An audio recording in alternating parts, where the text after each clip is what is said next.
سیدنا نافع بن حارث رضی اللہ تعالیٰ عنہ بیان کرتے ہیں کہ ایک دن امام کائنات محمد الرسول اللہ صلی اللہ علیہ وآلہ وسلم کے ساتھ میں باہر نکلا، آپ ایک باغ میں داخل ہوئے اور مجھے فرمایا کہ دروازہ بند کر دیں اور اس پر آپ پہرا دیں۔ میں نے دروازہ اندر سے بند کر کے اندر والی جانب میں بیٹھ گیا۔ تھوڑی دیر کے بعد دروازے کے اوپر دستک ہوئی تو میں نے پوچھا کون؟ جس نے دروازے پر دستک دی تھی اس نے کہا کہ میں ابو بکر ہوں اور میں اندر آنا چاہتا ہوں۔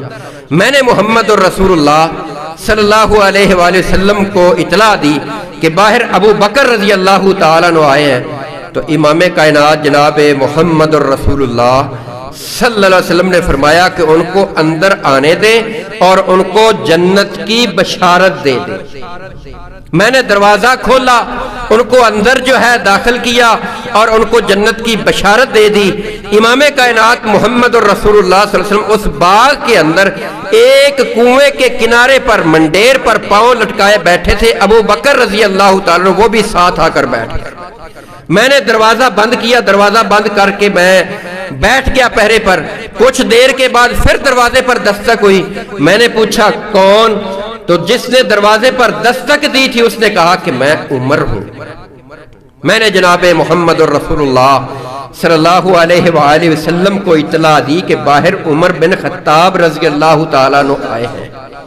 امام کائنات جناب محمد الرسول اللہ صلی اللہ علیہ وآلہ وسلم نے اس زبان نبوت سے ارشاد فرمایا جس زبان کے متعلق اللہ عز و جل اپنی مقدس کتاب میں ارشاد فرماتے ہیں وَمَا يَنْتِقُ عَنِ الْهَوَىٰ إِنْ هُوَ إِلَّا وَحْيٌ يُوحَىٰ، کہ یہ زبان کھلتی تب ہے، میرا پیغمبر بولتا تب ہے جب آسمان سے وحی آ جاتی ہے، پیغام آ جاتا ہے، اللہ کا حکم آ جاتا ہے۔